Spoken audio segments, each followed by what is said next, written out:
For each child that's born, a morning star rises and sings to the universe who we are. For each child that's born, a morning star rises and sings to the universe who we are. Oh, for each child that's born, a morning star rises and sings to the universe who we are. Oh, for each child that's born, a morning star rises and sings to the universe who we are.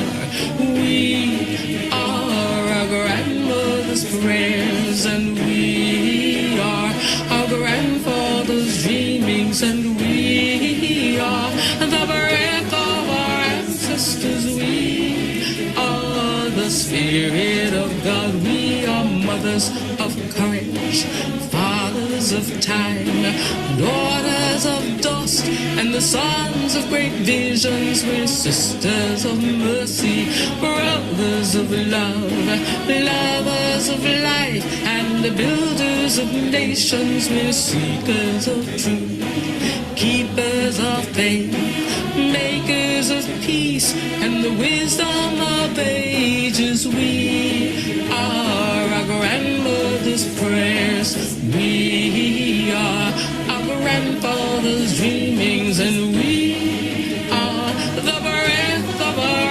ancestors. We are the Spirit of God. We are mothers of courage, fathers of time, daughters of dust, and the sons of great visions. We're sisters of mercy, brothers of love, lovers of life, and the builders of nations. We're seekers of truth and keepers of faith. We are makers of peace and the wisdom of ages. We are our grandmother's prayers. We are our grandfather's dreamings, and we are the breath of our ancestors. We are the Spirit of God. We are our grandmother's prayers, and we are our grandfather's dreamings. We are the breath of our ancestors. We are the Spirit of God. For each child that's born, a morning star rises and sings to the universe who we are. For each child that's born, a morning star rises and sings to the universe who we are. We are one.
Move into the service, there are a few announcements we would like to share.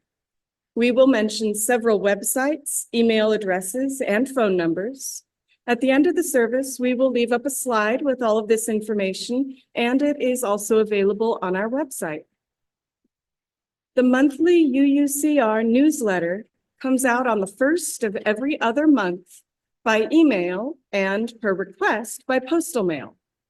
If you have something newsworthy or something that you would like to contribute, email uuchurchofriverside.calendar@gmail.com or call the church office at 951-686-6515.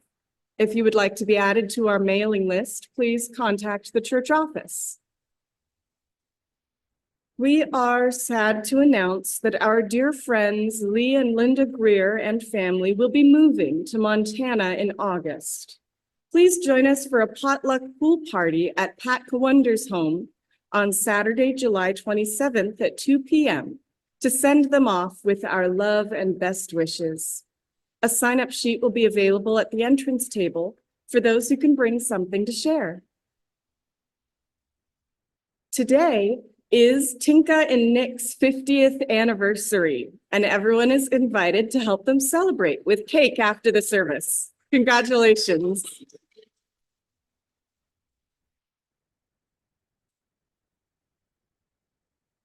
Greeting our guests. Welcome to all of our visitors today, and welcome back to our old friends. We would love to meet you during coffee hour after the service. If you are comfortable doing so, please give us a wave so we can recognize you later. And for those on Zoom, you can use the Zoom wave gesture or just wave at the camera. We'd love to chat with you out in the parish hall, where you will also find our visitors book. Please leave your name before you leave so that we know you were here, and leave your contact information if you want updates on church events. There will also be a short discussion after the service to share your reflections with us. For those online, the best way to get added to the mailing list is to email the church office at admin@uuchurchofriverside.org. And now I invite you to sit back and take a slow, deep breath as we move into the worship hour. You are now welcome to read with me the mission statement of our church. Our mission is to foster a diverse religious community that celebrates life, affirms the individual, encourages spiritual growth and open thought, and works to advance social justice and environmental sustainability. William K. Clifford was an English philosopher and mathematician living in the mid-19th century. His work in abstract algebra is used today in quantum mechanics, now called the Clifford algebra. And he was the first to propose that matter and energy were related to the curvature and geometry of space 40 years before Einstein. In his philosophy, Clifford wonders about the origins of the self, our relationship to our tribe, and he coined the term mind stuff. Throughout a series of essays, he investigates the place where the pursuit of knowledge meets ethics. In the series of essays, The Ethics of Belief, William Clifford questions our responsibility to our own beliefs. In our search for truth and meaning, we must be open to and seek out all possibilities and dedicate ourselves to truth. Clifford claims even more that because of our responsibility to each other, it is wrong always, everywhere, and for anyone to believe anything upon insufficient evidence. We cannot believe ethically without doubt and true interrogation. But when can we be morally sound that we are sure enough in our convictions?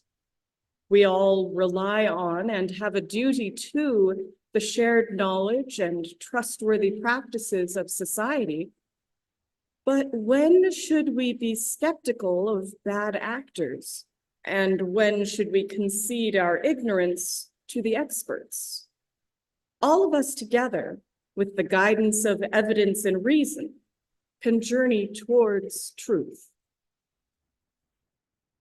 We have two lightings of sacred flames. The first is a remembrance candle for the Indigenous peoples.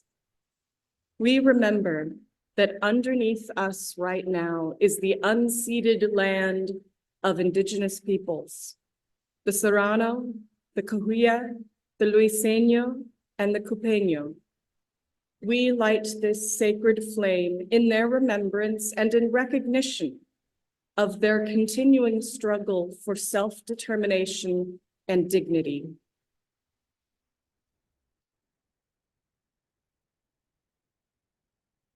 Our second sacred flame is our own chalice, the symbol of our faith.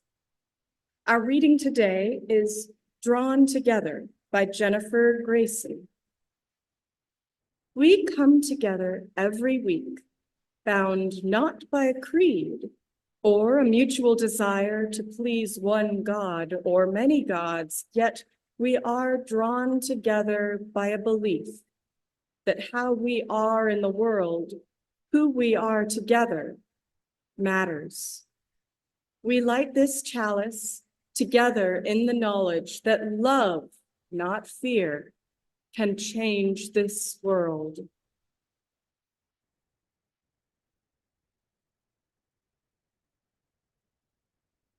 Our hymn now is number 1020, Woyaya, from the Teal hymnal. Feel free to sing as the Spirit moves you. Please stand in body or spirit and join us in singing number 1020, Woyaya.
This is to support our beloved historical church. This can be accomplished in several ways. In addition to the weekly collection, you may send your checks to the church address, which is shown here. You may contribute by PayPal using the QR code, which is shown here, as well as on the church website and in the newsletter. Stater Brothers Market gives our church a rebate on Stater grocery cards, which we will have in church each Sunday. Amazon gift cards are also available. You get the full value, and the church also receives a percentage for free. Please see Dinah Rowe or Robert Brown in the church office if you are interested in purchasing the gift cards. Please donate as the Spirit moves you by whatever method works best for you. Thank you for your generosity. To those who give of their time and their talent, thank you for your generous care and attention. To all of you who have joined us here today, thank you for the gift of your presence. Will our ushers now please come forward to receive the collection? A bag will also be passed around to collect food and hygiene items for those in need.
Our next hymn is number 402, From You I Receive, from the Gray Hymnal.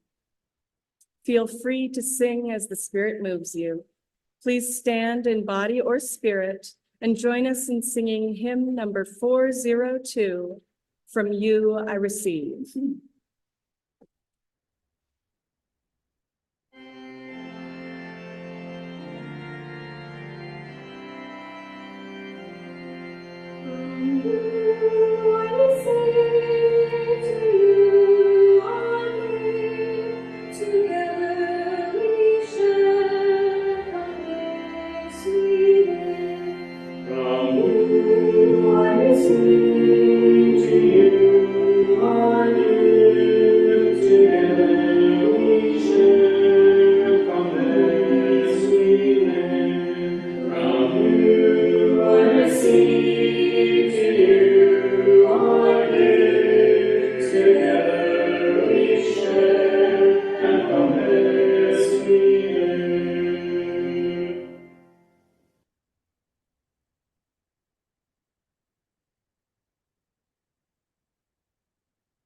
Our meditation today is Sacred Paths by Linda Susan Ulrich. Rivers and streams follow their own courses, but the water molecules are indistinguishable. No one would confuse a candle flame for lava, yet in each the fire dances. An invisible force both knocks down trees and holds birds aloft. The air remains indifferent to its uses. Diamond, desert, Denali, and dirt, each tell their different stories, all with the earth as protagonist. Whatever our sacred paths, whatever our beliefs and practices, However we gather in community, we all honor the spirit of life, the spirit of compassion, the spirit of justice, the spirit of love. How many stars are in the sky? All of them.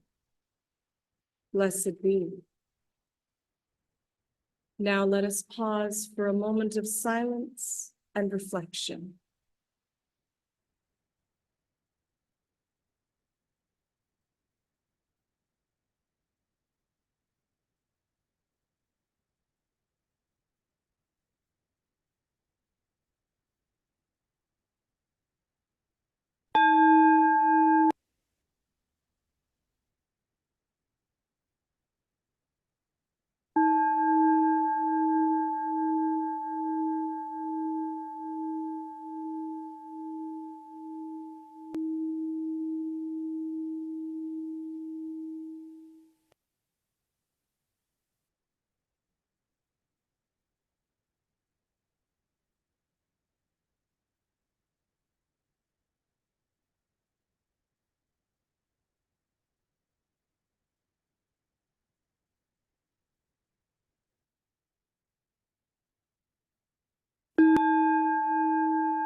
And now I would like to introduce Grace Preuss, reading to us William K. Clifford's writings, The Ethics of Belief, as edited by Alec Peck.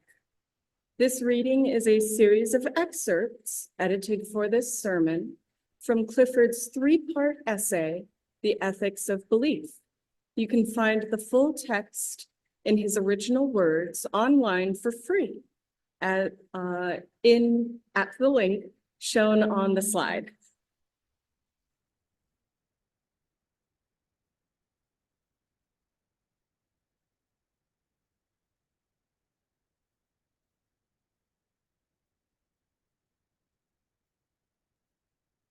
Good morning, everyone. In January of 1877, Cambridge mathematician and philosopher William Clifford published an essay in an issue of the Contemporary Review entitled The Ethics of Belief. Clifford championed evidentialism, a concept that is immoral to hold onto a belief for which one has no evidence. He emphasized the importance of taking personal responsibility for our beliefs. Interestingly, it was noted that this essay created a storm of controversy among religious-minded men. Among the questions he addressed were the following. Are there standards that should govern how we form beliefs in our pursuit of truth or understanding? If so, what kind of standards should these be? Moral, purely intellectual, or pragmatic? Are beliefs within our voluntary control? Or do we, in general, automatically believe whatever we think is best supported by the evidence? These questions would likely resonate with UUs in light of the fourth principle, which is a free and responsible search for truth and meaning. Now I'd like to ask the audience, what is your definition of ethics? Could we get some definitions up here? I don't know if we can pass the mic around. Okay. Right or wrong? Very good. Anyone else have a definition of ethics? Ethics. Sorry? The greatest good for the greatest number. Doing what is right. Doing what is right. Alec, you have? What makes us good persons and good people? Doing the right thing even when it's not profitable. All good definitions. So definitions can also be defined as principles pertaining to right and wrong conduct. So let's dive in. Clifford's essay is divided into three parts. It is striking how applicable these observations seem to be in our current state of affairs. Part 1, the duty of inquiry. In this section, Clifford states that one has a duty to present and evaluate evidence before forming a belief. He considers a ship owner who dismisses his doubts about the seaworthiness of his ship that is carrying a group of immigrants to another country. He writes, doubts had been suggested to him that the ship was possibly not seaworthy, and this made him unhappy. Before the ship sailed, however, he succeeded in overcoming these melancholy reflections. He said to himself that she had gone safely through so many voyages and weathered so many storms that it was idle to suppose she would not come safely home from this trip also. He would put his trust in Providence or God, which could hardly fail to protect all these unhappy families that were leaving their fatherland to seek for better times elsewhere. He would dismiss from his mind all ungenerous suspicions about the honesty of builders and contractors. In such ways, he acquired a sincere and comfortable conviction that his vessel was thoroughly safe and seaworthy. He watched her departure with a light heart and benevolent wishes for the success of the exiles in their strange new home that was to be. And he got insurance money when she went down in mid-ocean and told no tales. What shall we say of him? Surely this, that he was guilty of the death of those men. It is admitted that he did sincerely believe in the soundness of his ship, but the sincerity of his conviction can in no wise help him, because he had no right to believe on such evidence as was before him. He had acquired his belief not by honestly earning it in patient investigation, but by stifling his doubts.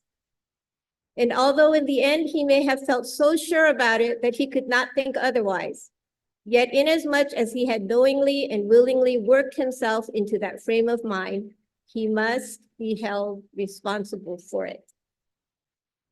Let us alter this case a little and suppose that the ship was not unsound after all, that she made her voyage safely and many others after it. Will that diminish the guilt of her owner? Not one jot. When an action is once done, it is right or wrong forever. No accidental failure of its good or evil fruits can possibly alter that. The man would not have been innocent, he would only have not been found out. The question of right or wrong has to do with the origin of his belief, not the matter of it. Not what it was, but how he got it. Not whether it turned out to be true or false, but whether he had a right to believe on such evidence as was before him. It may be said that it is not the belief which is judged to be wrong, but the action following upon it. In the first place, let us admit that so far as it goes, this view of the case is right and necessary. Right, because even when one's belief is so fixed that they cannot think otherwise, they still have a choice in regard to the action suggested by it. And necessary, and so cannot escape the duty of investigating on the ground of the strength of their convictions. And necessary, because those who are not yet capable of controlling their feelings and thoughts must have a plain rule dealing with overt acts. But this being premise is necessary, it becomes clear that it is not sufficient. For it is not possible to sever the belief from the action suggests, as to condemn the one without condemning the other.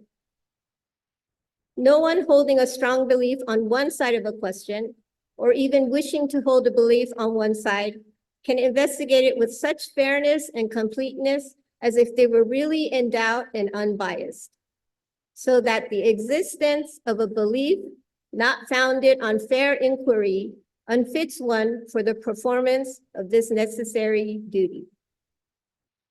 Nor is it that truly a belief at all, which has not some influence upon the actions of the one who holds it. No real belief, however trifling and fragmentary it may seem, is ever truly insignificant. It prepares us to receive more of its like, confirms those which resembled it before, and weakens others. And so gradually it lays a stealthy train in our inmost thoughts, which may someday explode into overt action and leave its stamp upon our character forever. And no one's belief is in any case a private matter which concerns oneself alone. Sound familiar? Our lives are guided by that general conception of the course of things which has been created by society for social purposes.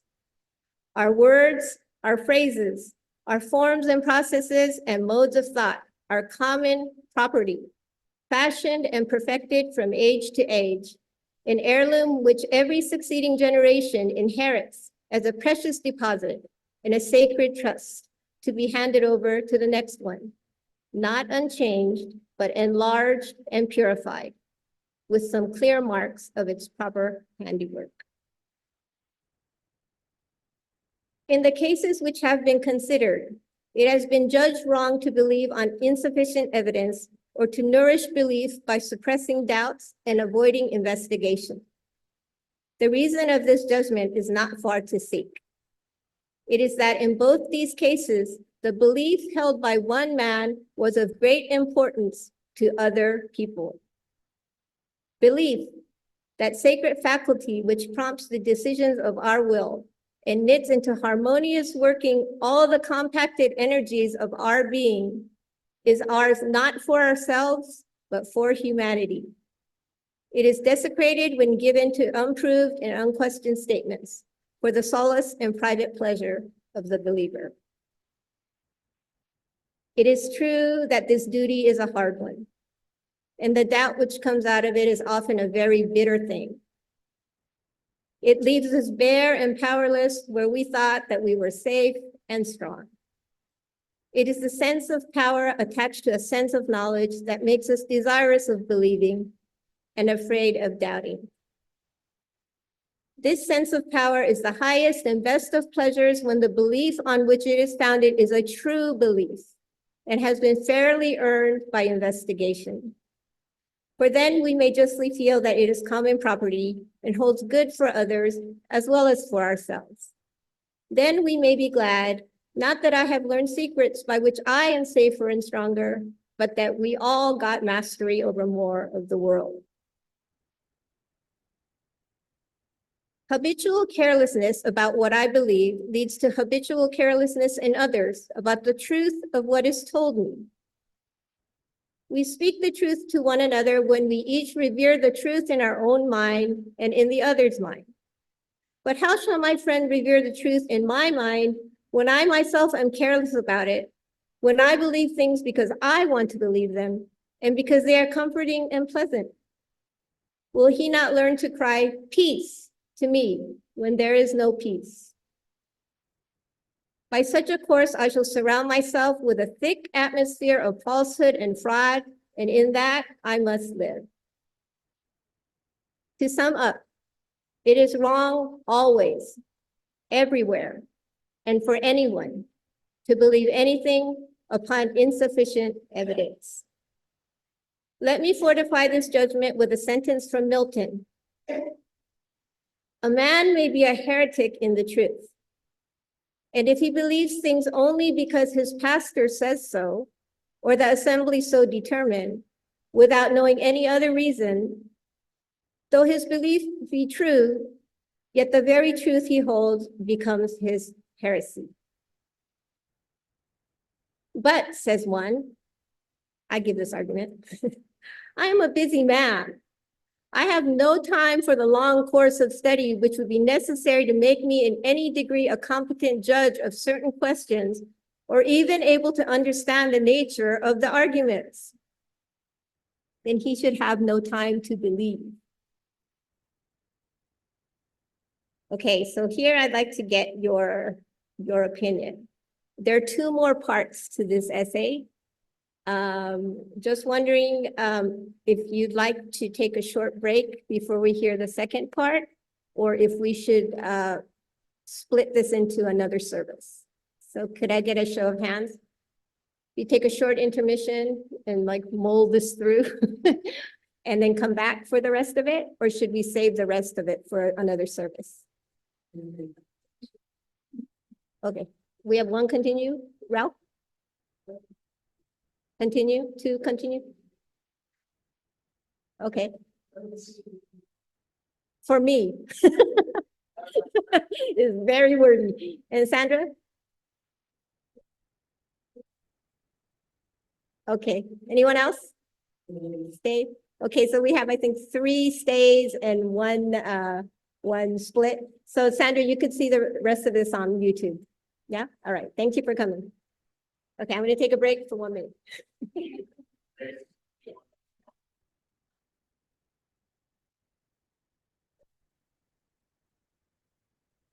All right, so there's another option. Alec is gonna read the rest of it, so. Thank you. That's okay. I also read it, so ahead of time. Thank you, Grace, for reading the our first part, and the second part is I think shorter than the first half, but the second part of Clifford's essay is on the weight of authority, and very much reminiscent of our free and responsible search for truth and meaning. So, in light of this, that we can never believe anything without sufficient evidence.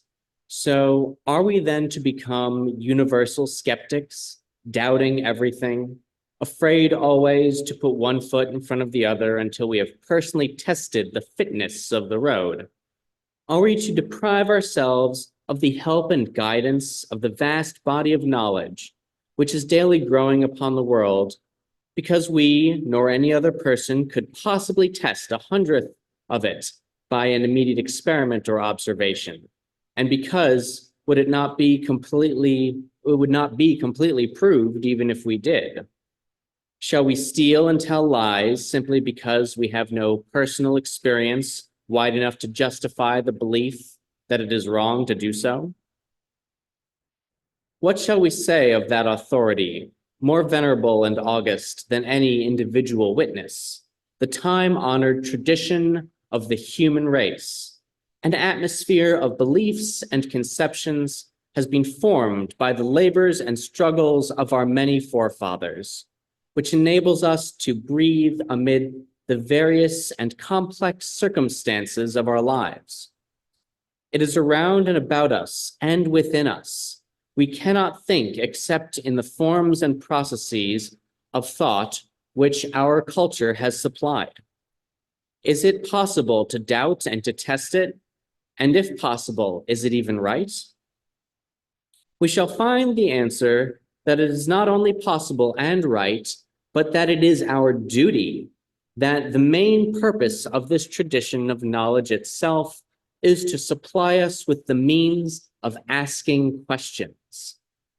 In regard, then, to the sacred tradition of humanity, we learn that it consists not in propositions or statements which are to be accepted and believed on the authority of tradition, no, but in questions rightly asked, in conceptions which enable us to ask questions even further, and in the methods of asking questions. The value of all these things depend on their being tested day by day. And part 3, the limits of inference.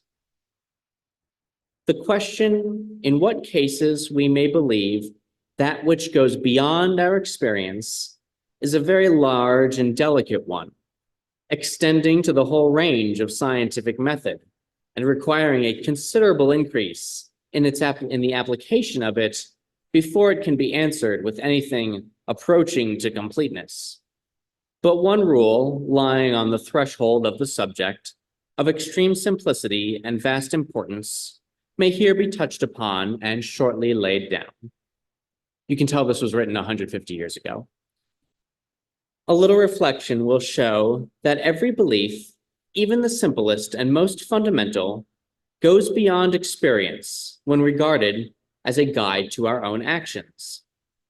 A burnt child dreads the fire because that child believes that the fire will burn it today, just as it did yesterday. But this belief, believe it or not, goes beyond experience and assumes that the unknown fire today is like the known fire of yesterday, and it contains only the memory of burning and not the burning itself. It assumes, therefore, that this memory is trustworthy, although we do know that memory can often be mistaken. Even the fundamental I am, which cannot be doubted, is no guide to action until we take it to itself, I shall be, which goes beyond our very experience.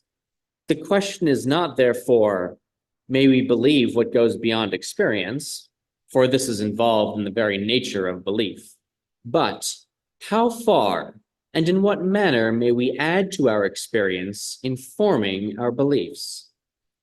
And the answer of utter simplicity and universality is suggested by this example that we've already looked at. A burnt child dreads the fire. We may go beyond experience by assuming that what we do not know is at least kind of like what we do know. Or in other words, we may add to our experience on the assumption of uniformity in nature.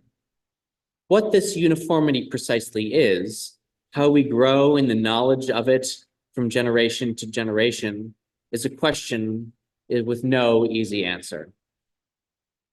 From certain observations made with a telescope, or a spectroscope, we can infer the existence of hydrogen in the sun. By looking into the spectroscope, when the sun shines through its slits, we see certain definite bright lines, and experiments made upon the bodies on Earth have taught us that these bright lines are seen when hydrogen is at the source. But are we not a little too trusting in this spectroscope? Sure, we have found it to be trustworthy for terrestrial substances, where its statements can be verified by us. We are justified in accepting its testimony, and therefore we may assume that we are justified in accepting its testimony in other like cases, but not necessarily when it gives us information about the sun, where no human can ever step and verify its contents. Certainly, we want to know a little bit more before we make this inference and say that it can be justified. And fortunately, we do know a little bit more. When we come to look into the matter, we find that we have really assumed that the matter of the sun should be much like the matter here on Earth, made up of certain distinct substances. It is an assumption of the uniformity of nature, and that can only be checked by our comparison with many similar assumptions, which we have to make in other such cases. But is this a true belief, the existence of hydrogen on the sun? Can it help us in the right guidance of human action, in moral action that is the subject, after all, of today? Certainly not. If it is accepted on unworthy grounds and without some understanding of the process by which we got at that conclusion. But when this process is taken as the grounds of the belief, it can become a very serious and practical matter. For another example, let us consider the way in which we infer the truth of an historical event, such as a war. Our experience is that manuscripts exist, that there are manuscripts that do exist, then they call themselves the history, and that in other manuscripts, stated by later historians, the author of those scripts are described as living during the time of that war. We find also that humans do not, as a rule, forge books and histories without a special motive. And so we assume that in this respect, that the people of the past were very much like the people of the present, And we observe that in this case, there is no special motive that was present. And that is, we add to our experience on the assumption of the uniformity of the characteristics of people. Because our knowledge of this uniformity is far less complete and exact than our knowledge of the laws of physics. Inference of the historical kind are far more precarious and less exact than inferences in the many other sciences. But if there is a special reason to suspect the character, perhaps, of the persons who wrote or transmitted certain books, then the case becomes altered. If a group of documents give internal evidence that they were produced among people who forge books in the name of others, and who, in describing events, suppress those things which did not suit them, while they amplify those things that do suit them, who not only commit these crimes, but glory them as proofs of humanity and zeal. Then we must say upon such documents, while no true historical inference could possibly be founded, only unsatisfactory conjecture. And we know all too often that history of war is written by the victor. Are we then not bound to believe that nature is absolutely and universally uniform? Certainly not. We have no right to believe anything of this kind. The rule only tells us that in forming belief which goes beyond our experience, we may make the assumption that nature is practically uniform so far as we're concerned. And so, to sum up once again, we may believe that which goes beyond our experience only when it is inferred from that experience by the assumption that we do not know, that what we do not know is like what we do know.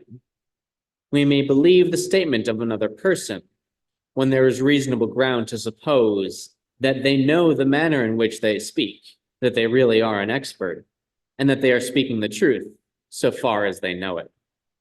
And it is wrong in all cases to believe on insufficient evidence, and where it is presumption to doubt and to investigate, there it is worse than presumption to believe. That is the end of William Clifford's essay. Thank you for your time.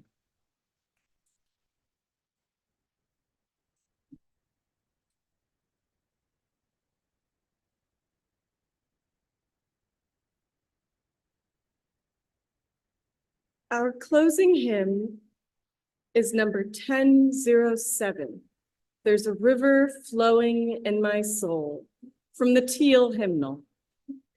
Feel free to sing as the Spirit moves you. Please stand in body or spirit and join us in singing hymn number 1007. There's a river flowing in my soul.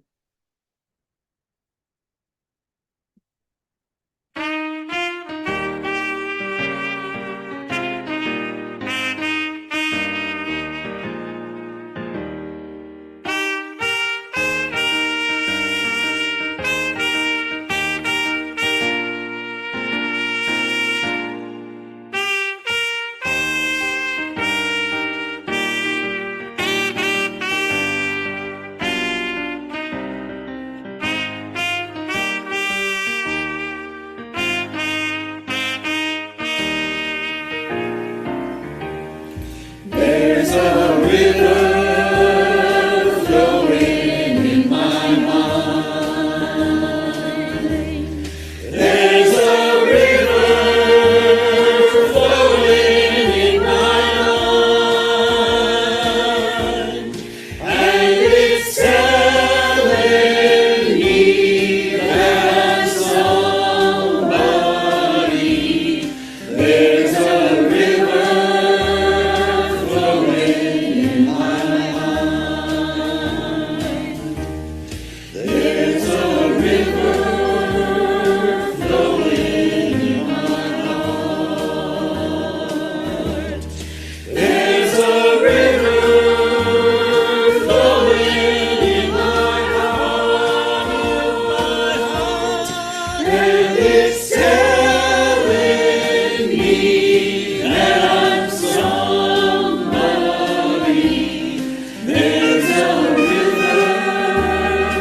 Truth manifests itself with its own force. Let us ride on the power of its revelation with a heart ready to receive, to forgive, and to learn. Namaste, amen, and blessed be. Thank you, Grace and Alec, for sharing your valuable time and today's presentation with us this morning. It is sincerely appreciated, and we look forward to seeing you again.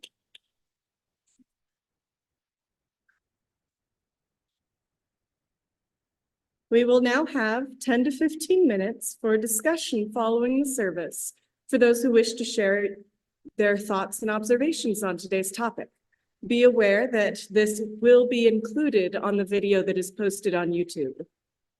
For the rest of you, you are now welcome to adjourn into the parish hall and to share in the anniversary cake. Would anyone like to come up to the microphone down here and share your thoughts?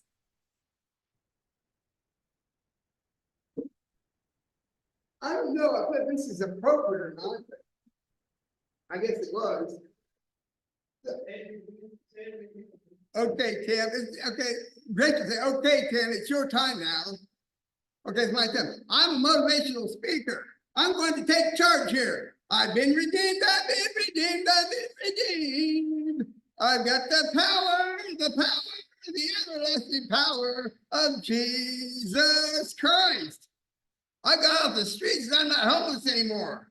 I was laying on the grass and some girl said, hi, it's good morning last week. Adam was out there and he was probably, said, that looks bad to be just laying around on the grass. If I ask Grace, I can't do it yet. Okay. Is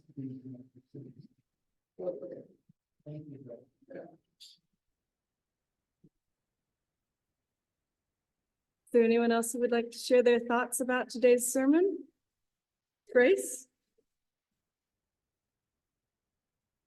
I just wanted to thank Ren, because this sermon came up because Ren had suggested that we talk about this after she read his essay. So Clifford's essay. So thank you to Ren for that.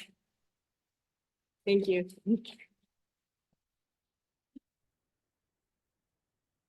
Bill?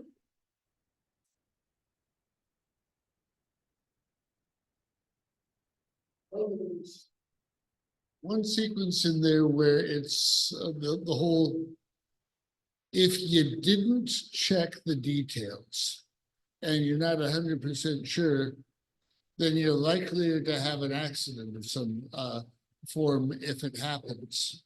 Now, I haven't always been happy about every grave shift I ever worked. However, the idea that says part of the reason you're going to have a grave shift is so nothing bad happens during any gap time that the company might have for any job that they have. Sometimes having someone to just watch the shop and ask questions is an important one. It's you have to be able, and you have to have a surrounding where the under people can look at the supervisors and say, I'm going to check that machine over there. If it starts to spit in sparks and making discordant noises when all I'm doing is doing a systems check, and I haven't even touched the buttons yet, I'm going to work under the assumption that this particular task is not something that we're in control of, and we're kind of being paid to make it like that. And I think that the idea of saying that you have a vested ethical interest in making sure that your system is as good as you can make it is an important one to remember. Sometimes it's not just somebody doing busy work, and sometimes it's not just covering insurance angles. Sometimes it's important.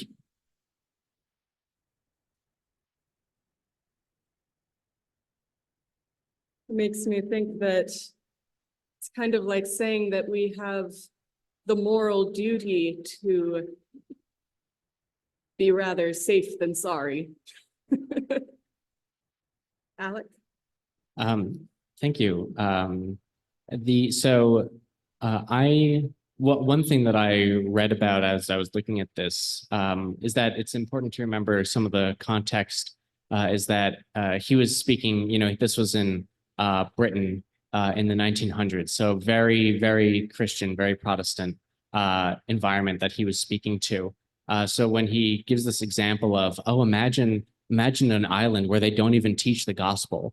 This was very much speaking to people with a specific kind of mindset. And his example of, and it's not hard to imagine a group of people who perhaps are in power and would choose to only disseminate information which looks favorable only to them.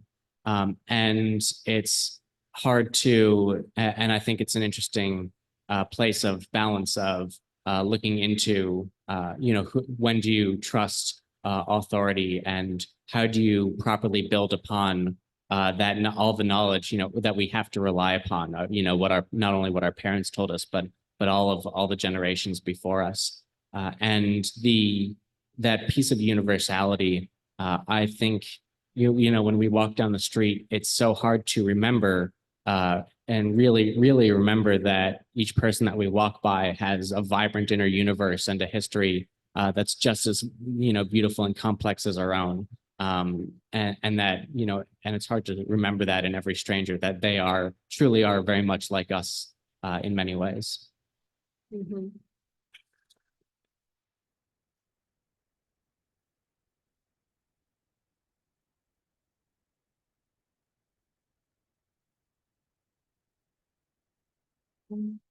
Hello, my name's Miss Charles.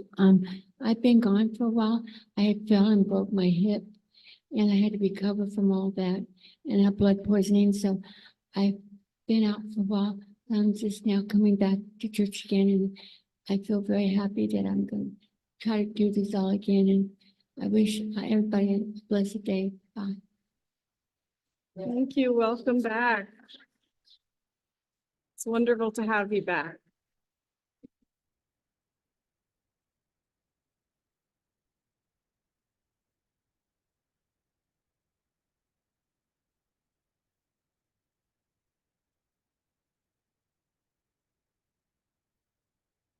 You have to say my name or anything, or just, okay, okay.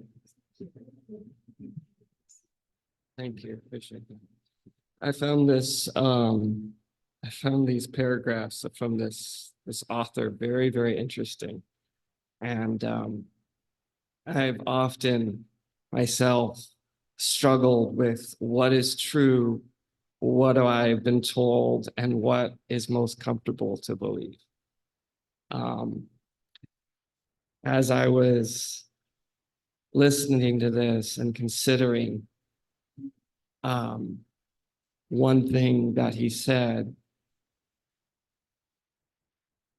that he mentioned, I don't have the exact phrasing, but he mentioned believing something, though you don't have the truth or the facts behind it, simply for the comfort of believing. And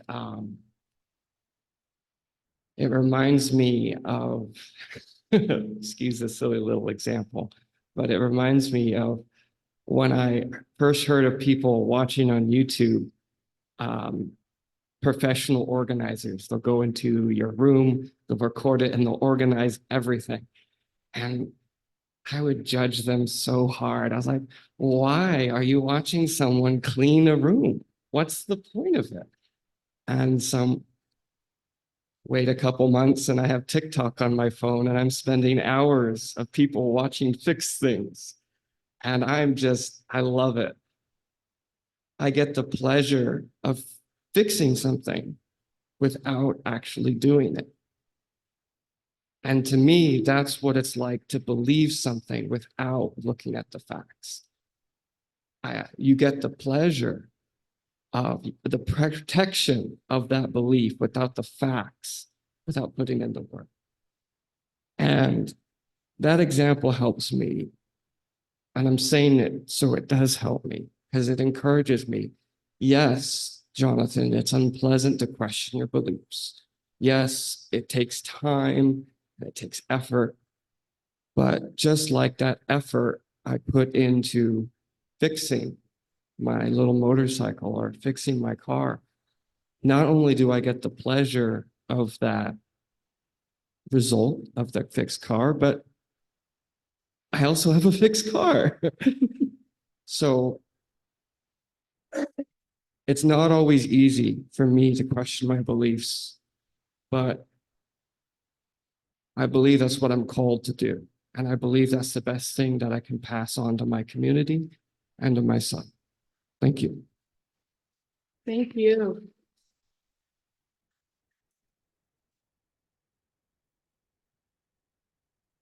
Bill, you want to say something more?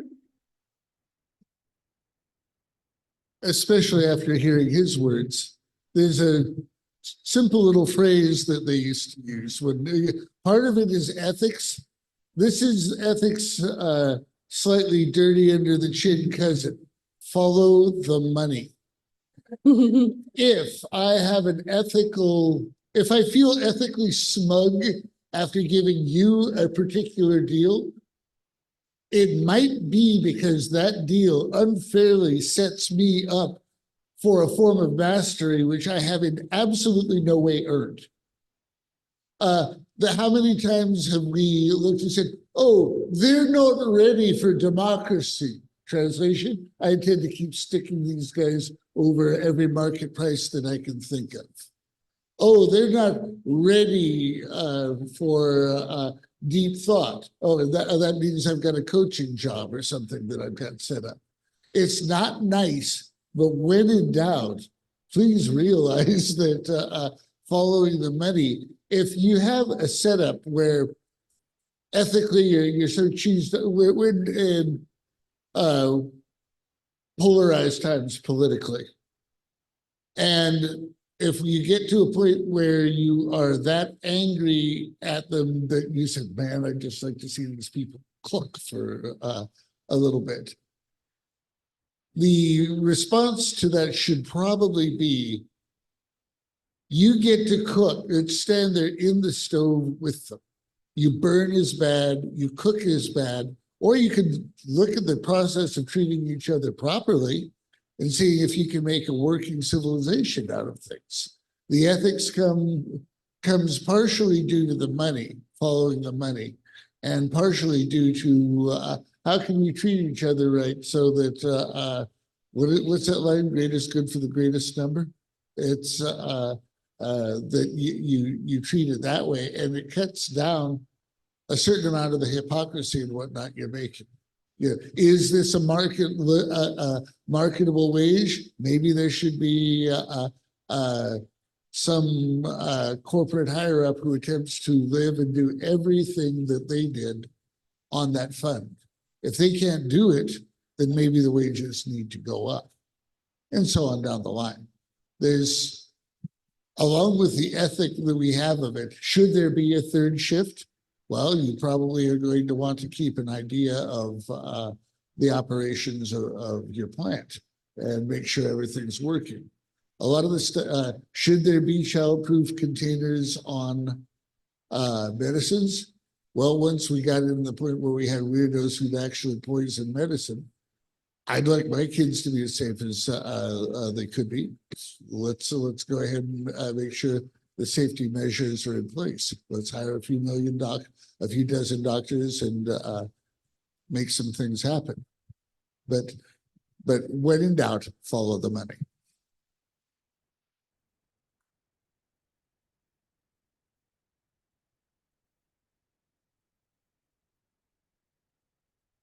So a few observations. Reading this text made me think of a court case, a trial, where you have two sides and you have to figure out what really happened. That's what it struck me as, with as much evidence as we have at hand. And so I think that if you have a belief, if you believe in something, you should be able to back it up. That's one. And two is be careful when someone tells you not to ask questions.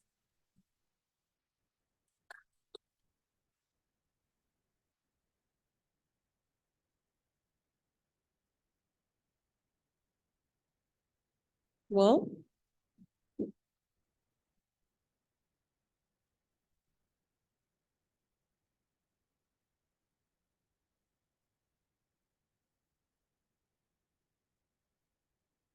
one of those random thoughts.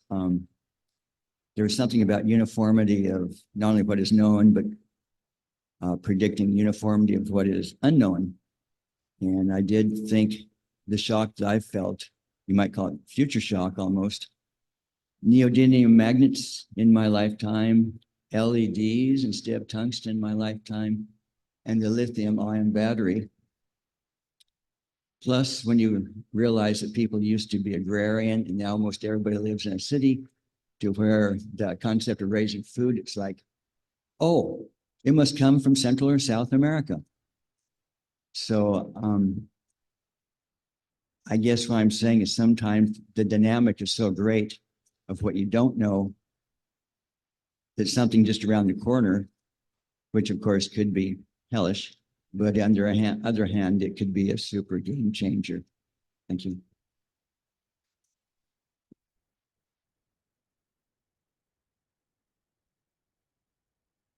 is there anyone online who would like to share their thoughts?